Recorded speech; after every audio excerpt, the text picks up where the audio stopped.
Let us now leave this short-range timeline to examine this long-range timeline.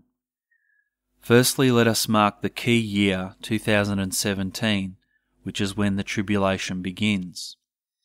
Next, let us mark the year 4004 BC, which according to James Ussher was when the creation week noted in Genesis chapter 1 took place.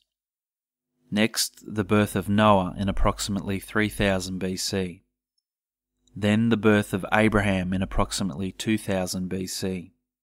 The reign of David in approximately 1000 BC. The birth of Christ in 3 BC. And the end of the millennium in 3024 AD, which is 1000 years after the tribulation ends in 2024 AD. This is known as God's Great Week, where a day is equal to 1000 years. Let us examine further how God counts time.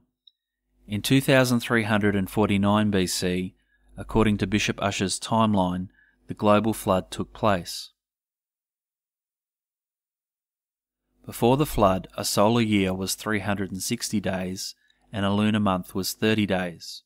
See Genesis chapter 7, verses 11 and 24, and Genesis chapter 8, verses 3 and 4.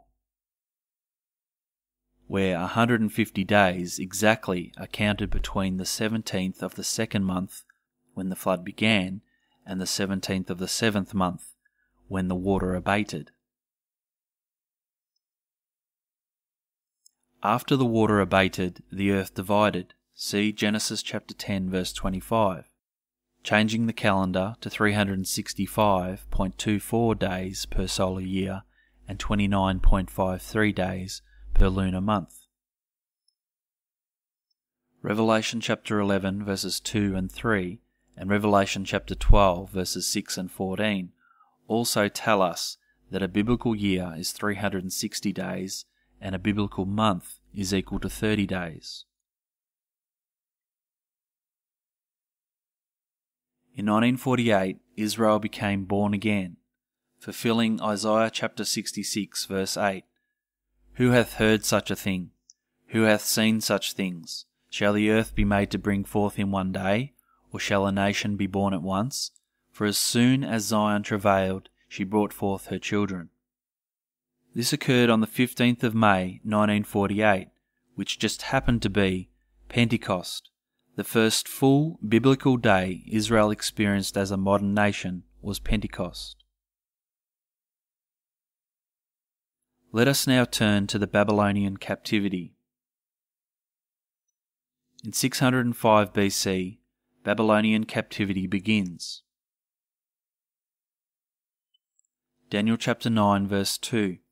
In the first year of his reign, I, Daniel, understood by the books the number of the years, whereof the word of the Lord came to Jeremiah the prophet, that he would accomplish 70 years in the desolations of Jerusalem. Jeremiah chapter 25 verse 12. And it shall come to pass, when 70 years are accomplished, that I will punish the king of Babylon, and that nation, saith the Lord, for their iniquity, and the land of the Chaldeans, and will make it perpetual desolations. Babylonian captivity ends in 536 BC. Ezekiel's siege of Jerusalem. Ezekiel lay on his side for 390 days for the iniquity of the house of Israel, and 40 days for the iniquity of the house of Judah, 1 day for each year, totaling 430 years. 430 years were to be recompensed. 70 of those years were recompensed through their Babylonian captivity, leaving 360 years unfulfilled. Because these 360 years were not recompensed, they were punished 7 times in accordance with Leviticus chapter 26, totaling 2,520 years. We therefore have 70 biblical years for the Babylonian captivity and 2,520 biblical years from when the Babylonian captivity ended until Pentecost 1948, when Israel became born again. We also therefore have 70 biblical years from Pentecost 1948 to 2017, when the tribulation begins. Let us now look at another timeline that uses biblical years to mark out time between two known historical dates. In 445 BC, the commandment to restore Jerusalem was given to Nehemiah from King Artaxerxes. Daniel prophesied that there would be 69 weeks until Messiah the Prince in Daniel chapter 9 verse 25. This happened in 32 AD when Jesus rode into Jerusalem on a donkey. There was therefore 483 biblical years, or 69 weeks, from the commandment to restore Jerusalem until Messiah the Prince. Daniel's 70th week has not yet been fulfilled, and will be fulfilled in the 7 years prior to the 1,000-year reign of Christ. Let us now look at another timeline which ends in 2017 and begins in 1414 BC. When the children of Israel crossed the river Jordan into the Promised Land. See Joshua chapter 3 for details regarding this event. We can verify the timing of this event through the life of Moses, who did not enter into the Promised Land and died at the age of 120 years. 40 years previously, in 1454 BC, Moses led the children of Israel out of Egypt and through the Red Sea, and unto a mountain known as Mount Sinai. It was at Mount Sinai that the first trumpet was blown and the first Pentecost took place. Exodus chapter 19 verse 16, And it came to pass on the third day in the morning that there were thunders and lightnings and a thick cloud upon the mount, and the voice of the trumpet exceeding loud, so that all the people that was in the camp trembled. Before we go to torahcalendar.com, take note that it is the third day of the week. In 1454 BC, Pentecost falls on the third day. If we zoom in on the 6th day of the third month, you can verify for yourself that it is indeed Pentecost, otherwise known in Hebrew as Shavuot. Shavuot means Feast of Weeks.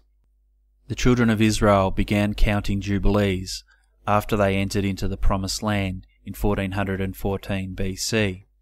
There is exactly 70 jubilees from 1414 BC to 2017 AD.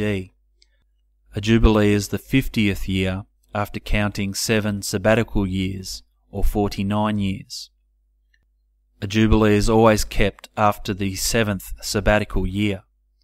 Let us now refer to something that Jesus said in regards to the timing of his return. Matthew chapter 24 verses 32 to 35. Now learn a parable of the fig tree. When his branch is yet tender and putteth forth leaves, ye know that summer is nigh.